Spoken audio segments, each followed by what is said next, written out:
you can't imagine Duke Ellington doing a TikTok video where he has to reduce something like that down into 45 seconds or 10 seconds or whatever it is. So we're all having to play this game, but it's how much does the game even work? Because sometimes it's like daily sacrifices to the god of the algorithm, and in the hope that you'll go viral. But does it fulfill the promises? It doesn't always. Ladies and gentlemen, it is an absolute honor for me to meet and introduce you to an incredible animator, filmmaker, artist, creative, and someone who loves God just as much as he loves creating. So, John Lumgair, welcome to the God and Gig Show. How are you? I'm doing well. Thank you for having me on. It's absolutely an honor. We got a chance to talk a little bit, but I am just digging into this world of yours, which I am a fan of animation, a fan of art, a fan of, well, not much, I can't say a movie fan. My wife will be very mad if I say that because she says I can't make it through a whole movie without falling asleep. But that's my wife. Oh, good. Okay, we have noticed that our wives have a lot in common. We'll have to talk about that more later on. But first of all, I just wanted to say how much I admire and appreciate what you do. And for those who are meeting you for the first time, I know this is always hard, but this is kind of like the podcast game. We always want to hear a little bit of the, just what do you do? Who are you? And I don't want you to try to do all the things because that's what this conversation is for. But if there is someone that's meeting you for the first time, what are those couple of things that you're like, hey, if you don't remember anything else, here's some things that you'd want to know about me right off the top? It's different for every person I meet, but I'm an animation director based in London. As we mentioned earlier, I'm a Christian, and yeah, that's probably enough for now. And the most important things, right? Those are the things that really matter. I love how right away, like your attitude, I feel is just so warm and engaging, and yet you're in a very, I don't know, high stress industry, could you say? Where there's a lot of pressure, there's a lot of things that are happening right off the top. So I'm just curious, right off the top, your approach to just the creative life. Like you seem like someone that's very easygoing and someone that feels like, yeah, like you're not stressed. But when you first got into animation or film, did you kind of feel kind of like a disconnect or any kind of conflict between I want to do this, but this particular part of the lifestyle doesn't really was there any kind of conflict with that? Because you strike me as a very relaxed guy that might be working in a very stressful profession. You'd be actually surprised how many animators are quite relaxed people, and I think it's because we all like drawing. And the problem is animation is really time consuming, and you're up against crazy deadlines, which is one of the things that creates the stress, because it's a strange kind of business in terms of the amount of work it is for what you get out at the other end. So I think it's quite normal for animators actually to be fairly warm and relaxed. They're usually a lot more introverted than me though. More introverted. Wow. So that's interesting. So I know that as I was reading your bio that you actually run a studio now, but I guess I have to ask for those who might be interested in just the arc of even getting into this business. What was your introduction? What was the thing that said, was it from childhood? Was it in, the more the formative years of your teenagers? What was the point that you said this goes from hobby to profession? Because that seems like something that some people would love to do, but sounds to me as a novice as something that takes a lot of, of courage to step into. Courage or madness. I think for me, it was an obsession as a child. So I loved watching cartoons and I wanted to know how they were made, and I was fascinated by all of that and would go and research at the library. Remember those things? Yes. No internet back then. Wonderful places where books were things that you open up and you actually look at and you turn the pages. Exactly. Real physical, real life. And I was like, oh, how do they do these things? And I'd look up studios, and I found out in London, there was an area of London where you'd get a lot of animation studios. I remember going down as a teenager, just knocking on doors. And it was an area that was famous as a red light district earlier before. So I remember telling my grandmother, oh, I'm going down to Soho to sell myself. And the horror on her face. I'm sure, oh, yes, I'm sure they got a great reaction. um, but yeah, and I had no idea how things worked, and I don't know why I thought by knocking on the doors that somehow they'd give me a job or something. I don't know. I ended up studying it, which was probably less productive than the knocking on doors in reality, and ended up doing a bit of freelance work. And then a few of us thought, wait a second, if we club together, we can pitch for bigger jobs, which is what we did, and that's how we started our company. Wow. So this was the same company that has been the same company that you have now has been existed. How long have you been doing this now in that particular company? So we've been officially trading for about 18 years, and then we were doing things together informally for a while before then. So Wow. yeah, That's a a long huge time. commitment. That's a testimony. Again, I keep alluding to the industry and just how tough it is in entertainment. I mean, we're talking to all kinds of creatives, probably even people outside of creative life, just in industry and working out their callings and working out their vocations and to commit to anything long term. I think of God and gigs myself. You were just meeting, but this is about a five. Oh no, I'm sorry. We started out 2015, 2016 is when I kind of see the genesis of this. So even 8, 9 years for me feels like an eternity in Mm. internet years. And so, what do you attribute your ability to stay with a project, to stay with a studio, an idea of that when, at the beginning, it's obviously very hard, and maybe keeping it going is even harder? Yeah, it is hard. I think it's stubbornness. I'm very stubborn. I keep I I'm like a marathon runner that I just don't give up, and um, also a lot of creative pursuits are a bit like drug addiction.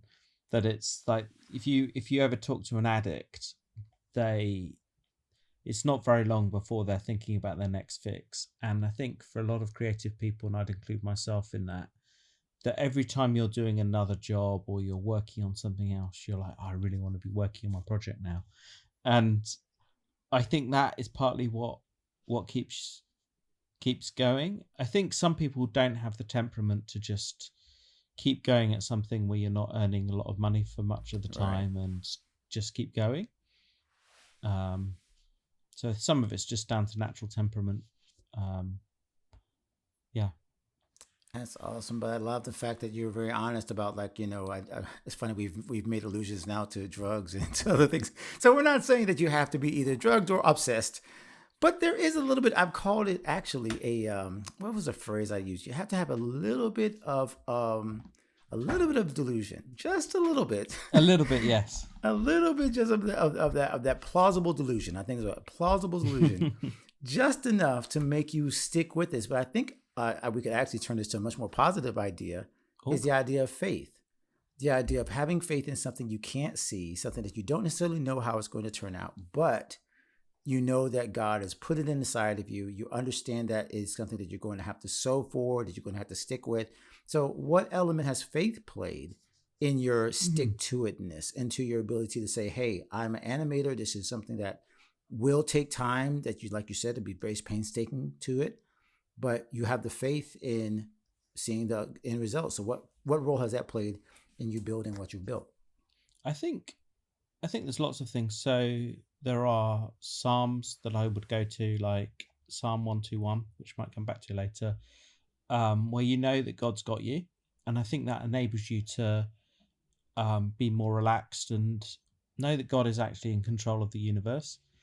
Um, I think I think if you look around any kind of great European city anyway, you see these amazing cathedrals and you see these things, and the people that started it died, and it was continued by other people, and they had that vision that lasted for a long period. And I think today so many people are obsessed with what's trending on TikTok or Twitter or whatever, and it's forgotten the next day. And I've always wanted to build things that would last. I mean, not that I can say I've done that yet, but it's that feeling of there is something that's beyond the immediate. And I think God has set up the world in that way, and I think we've forgotten that in our society. We're in such a rush. Yeah, I wholeheartedly agree with the transient nature of so much that we're doing. And then God, He says in one phrase, one verse, he has put eternity in the hearts of men. Mm. And so there's something that calls to us to make something that lasts, because technically we all last. We all will last longer, one way or the other, longer than this life. And we just don't like to admit that. And I think sometimes that does lend us to kind of just throw things away and, oh, let me just try that. Like you said, the next thing, but not really focusing on what could be eternal, something that could take a long time to build, but also could last a long time. So I love that you mentioned that. Speaking of that faith of sticking with something, you're currently working, as we're recording, you're currently working on a new project that I personally feel is already my spirit animal. And I'm talking about, when I say animal, I'm talking about a bovine, a cow, which you'll explain a little like, why is Alan talking about a cow? But when I read about this idea, and again, hopefully as we're recording this or later, it's either already come out or has been funded or whatever. But we just want to talk about what attracted you to this latest project of yours, this idea. And can you explain it a little bit? Because I'm really interested in the genesis of where jazz and this idea of a band raiding against the society. I just want you to play it out instead of me trying to explain it. So tell me a little about this new project. So its origin was a group of us that used to live together, and we would spend many nights just laughing and talking about nonsense until late at night. And we had this book of cartoon animals, and we were flicking through, and all the cartoon animals basically end up with superhero abilities to fight people. And we were like, why is it always cool animals? And why is it always ability to fight? Why not other kinds of abilities, like the ability to play jazz? And so we ended up, this idea of jazz cow came out of this silly conversation. And one of the guys, Chris, did a silly drawing of this cow. And then the next morning, we looked at it and we all burst out laughing and thought, we've got to do something with this. And then the opposite of jazz, which is kind of freedom, it's about life, it's about creativity, it's about spontaneity, is control and top down power, all of those things. And so the bad guys kind of formed as the opposite of the good guy. And we ended up pitching this to Fox Kids and to Cartoon Network, and Fox Kids were quite interested in and went back and forward, but then it ended up going into a draw and nothing happening with it. And then a comedy writer saw it and he was like, you've got to make this happen. And then when he helped come on board, he really tuned up the bad guy. And so it really became clear that it was algorithms, particularly as our time, they have really taken over. And our bad guys are the likes of Zuckerberg and Musk and Altman, the guy from OpenAI. All these are the bad guys of our time. And the thing with algorithms is they're like a recipe. You just follow, boom, boom, boom, boom, boom, and out comes whatever you put in. Where jazz is not following algorithms, it's completely fresh. Who knows what solo is going to come out of someone's mouth or fingers or whatever? You just don't know, and that's the exciting thing in the moment. Where's it going to go? Are they going to go to some crazy chord? What's going to happen? And so that was very much how it developed. I love the idea of you guys sitting around just playing with the ideas and the creative process right there. And again, the commitment to say, wait a minute, this has to happen. So I'm wondering, I got to ask about the music side, the jazz side. Was that a love of yours? Is there a music background that you have that lended itself to put the jazz in it? Because obviously, as a musician, a jazz musician, that speaks to my heart. And I thought of kids and adults alike being exposed to this music through animation. There have been some great, obviously, great films and movies that have included jazz. And so I'm not saying that it hasn't been done, but what is it about jazz that made you want to include that element?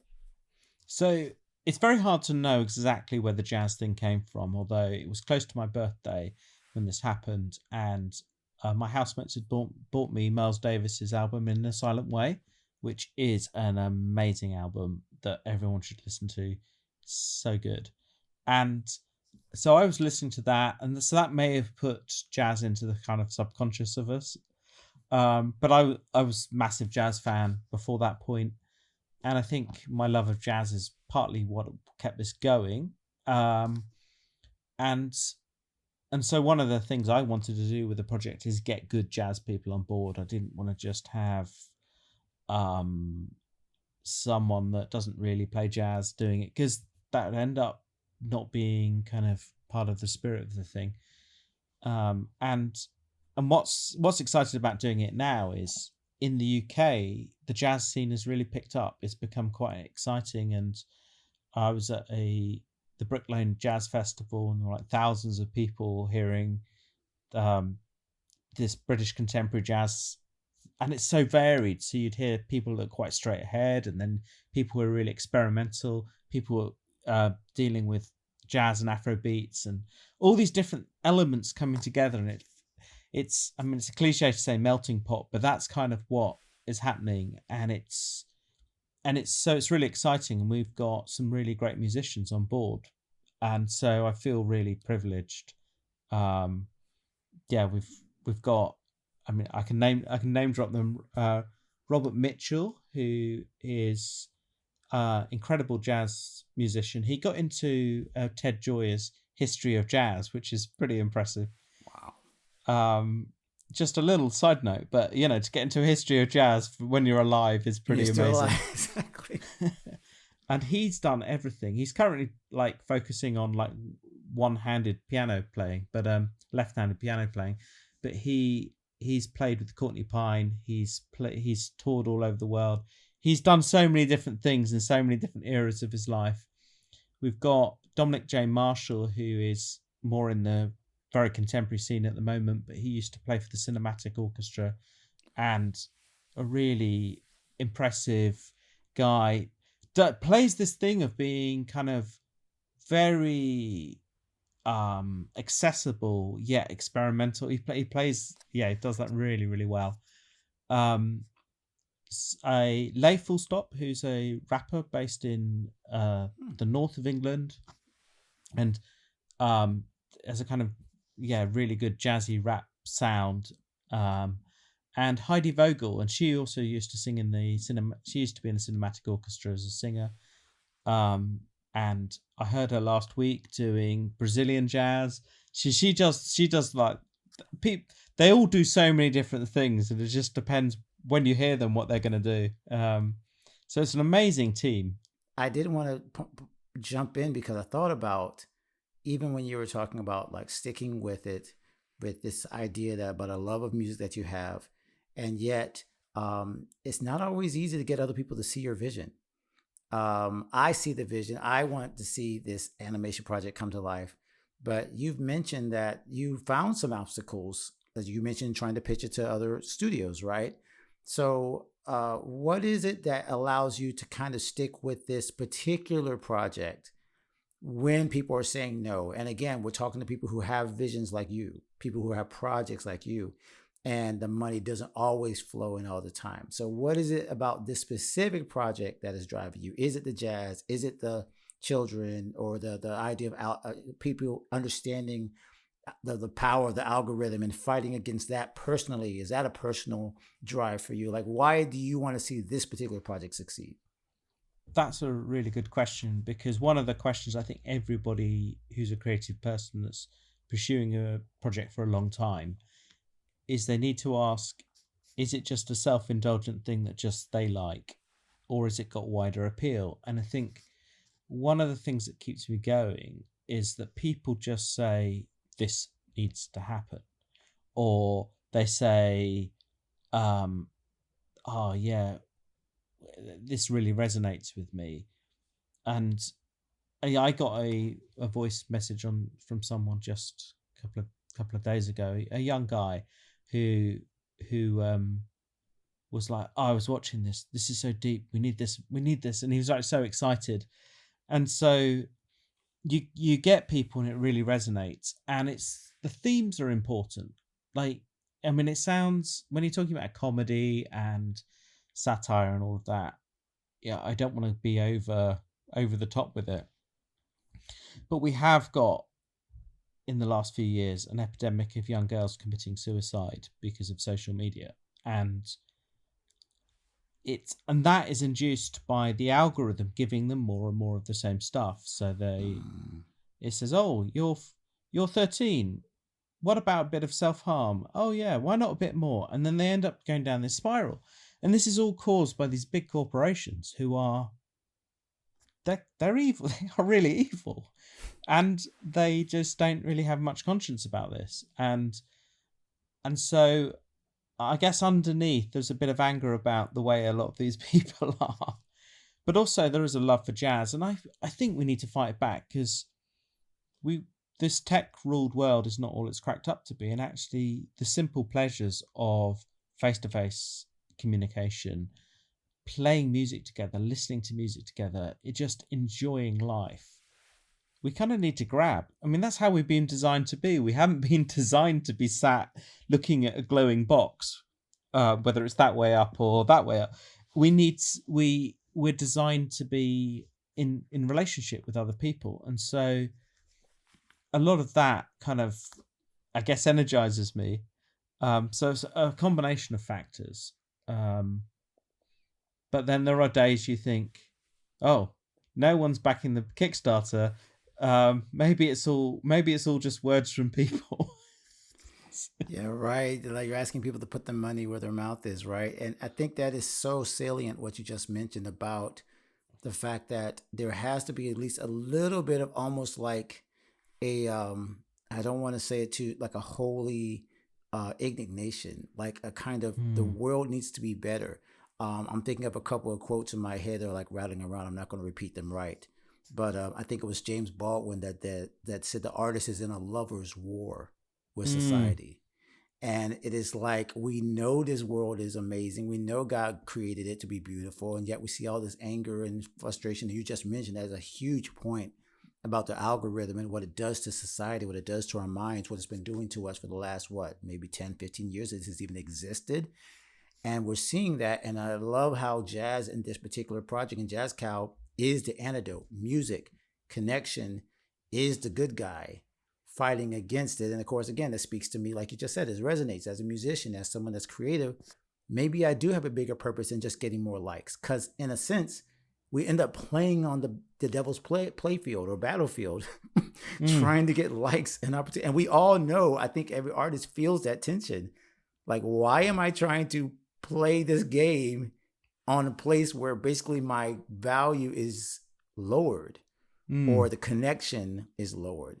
So I think you've hit on something that, again, maybe it doesn't immediately equate, but with most things, it takes a second, right? It might just look like a cartoon to someone. But then yeah. when you look a little deeper, yeah, I would love to actually talk a little bit more about that, because I do think you hit on something there. And that it's definitely something we have to be honest about. Playing the game of the algorithm and the promotion. You Mm. yourself right now are trying to get more attention to your work. How do you handle that struggle with, hey, yes, I'm an artist. Yes, the most important thing is the creative integrity. Mm. But you also have to, like you said, go pitch to studios. How do you handle the part of the business trying to like share that? I'm rubbish at it. So one of the things um, that I don't. I wrote a Substack the other day, actually, a post about the way that the internet incentives and the way it works means that it's very, very hard to get your message across. And the more nuanced and thoughtful your message, even harder it is to get across. And so think of, in mentioning James Baldwin, I remember in one of his books talking about jazz as resistance. And That's right. be yes, you do see some of his quotes turned into memes, but you, as someone said in a comment, and I picked up of it in my post, that you can't imagine Duke Ellington doing a TikTok video where he has to reduce something like that down into 45 seconds or 10 seconds or whatever it is.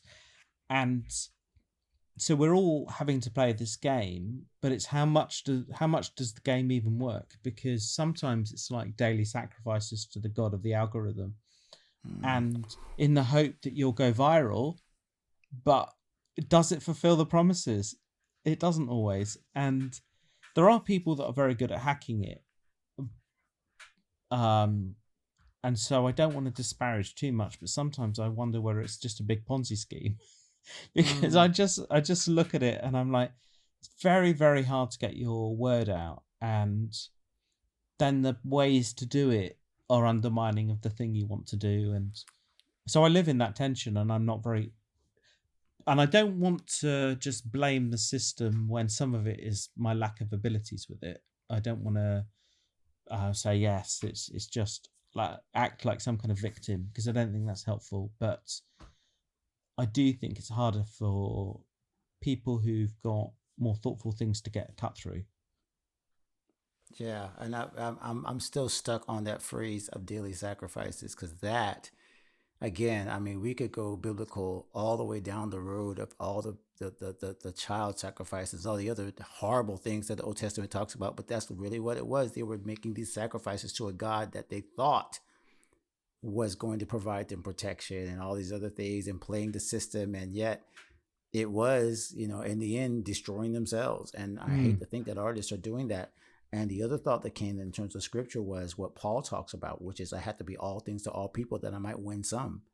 And so you have to play, in a sense, like he had to go to the Greeks, and he had to go to the Romans, and he had to go to the Jews. And it's like, okay, when I'm in Rome, he did, speak as a Roman. And he did, like when you go and you said the TikToks or whatever, that is when we do have to speak their language, the language of the algorithm. I don't know if that's what it is, or, but we end up speaking these different languages, even as creatives, so that the end goal is, as you just said, to free people from that, to give them true artistic expression, or to take them deeper.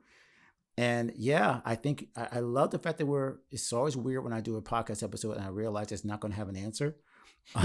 There will not be a 1, 2, 3, like, hey, I do wish this and someone you're would give me the answer. I really Yes, do. I know, but it's the tension, I mean, I think Ryan Holiday, the obstacle is the way.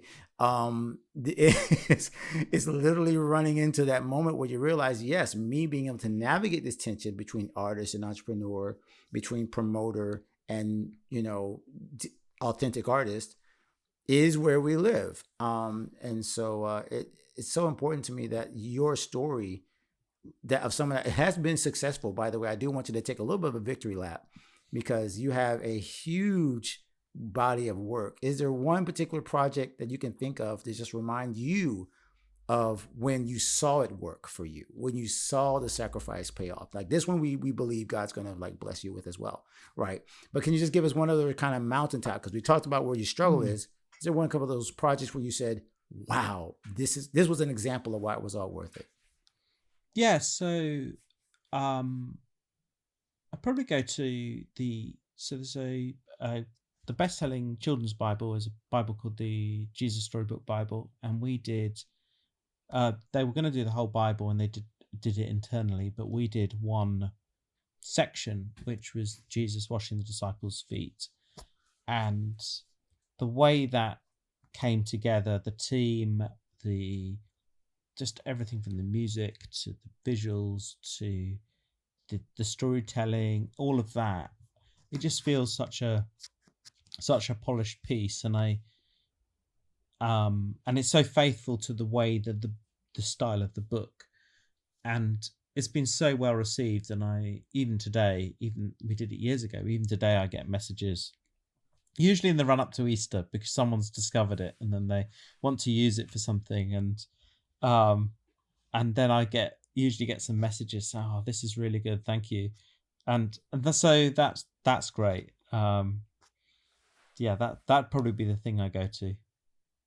That's beautiful. The fact that it is, again, you just mentioned that, something that connects with your faith, connects with God, connects people with the literal word of God, and yet came out of your creative conception of it, right? The Mm. fact that you were able to take the story that we all know is a life-giving story, and yet you were able to give it to in a way that they could receive it and break something that's very complicated down to something that's really simple. That's so beautiful. I want to make sure I end with this before we have to go, because we could talk for hours on this, and I hope you'll come back to the Gotten Gigs, because you are one of us. Every creative that I talk to, I realize as part of my tribe. I try to basically link them together. Like you can't leave, you can check in, but you can't check out of our Hotel community. California. Exactly. This podcast is Hotel California in a good sense, in a good sense. But I do want you to kind of like do a little retrospective with us and just think back to where you were right before you joined with those gentlemen, way back when you were knocking at the red light district. Like let's rewrite it a little bit, but maybe not too much. So someone just put somebody in your shoes, right? Put somebody in your shoes. They're trying to break into animation. They're trying to break into, they've been drawing, they've been thinking, they've been imagining doing this, and they don't know what's coming next. You do because you've lived it. What would you say to the person who is where you were back then? So I would say first, be really happy that you've got opportunities to learn that no one has ever had in the history of the world. So I would pick up Richard Williams' book, The Animator's Survival Kit. It's yeah, you can get it on Amazon or wherever. It's not hard to get hold of. I would study it, and because you're young, where I wasn't as young, and I'm not young now, you could study it and it'd actually stick in your head. And if that stuff really sticks in your head, then you've got the core tools that are useful forever. I'd I'd encourage you to get Aaron Blaise, who's an animator who did The Lion King and all these kind of shows. He's got courses that you can do online, and you can spend £100 or something and get like pretty much all his animation stuff, and you can just keep watching that and learn from a master. And so for less than £100, you, with those two resources, you can learn more than I did on my degree. And you can reach out. The online is brilliant. I mean, I've been criticizing stuff online because the algorithm can lead to really bad places. But there are amazing ways to connect with people. So find animators, find people, see if there's any meetups in your city, and connect with people and try to do projects with people. And then just start working on stuff, because the tools are cheap now. If you can get if you've got a phone, pencil, paper, you can set it up and just there's different software. It doesn't really matter the tool. Just get on and do stuff, and then use that and then find companies that you like what they're doing, and then maybe send them some of your stuff. Just start sharing it. And one of the things I'd wish I'd done with Jazz Cow was putting stuff out earlier, because I was advised, don't share anything, keep it all hidden. So then, because all the companies like to have like total control, that's totally flipped now. People like stuff out, and so the likes, yeah, people want to see some kind of track record. So yeah, it's really changed. That's such good advice. Number one, in terms of just the education part. And then, yeah, I agree that, just the reps of doing it. I love the fact that you're focusing on hey, just go out and start doing it versus waiting for the perfect time, right? There's no perfect time except now. And speaking of the perfect time, no matter when they're listening to this, hopefully they'll be able to get to this and watching this as well. But if they wanted to support the specific project, Jazz Cow, or anything else that you're doing, can you just give us, people are writing, hopefully the old school people or the animators are writing it down in freehand, but usually they click the link. Just in case, remind them, where can they find information on your projects and everything else you're working on? Yes, so if you go to jazzcow.co.uk, jazzcow.co.uk, that will forward to the Kickstarter. If the Kickstarter's live, you can pledge. Please do. Even a small amount matters. And if that's over, then it will go through to a website and there'll be stuff there. And then Quirky Motion, QUIRKYMOTION, is my company. So you can look up my name, look up my company or look up Jazz Cow, and you can find me. Yeah.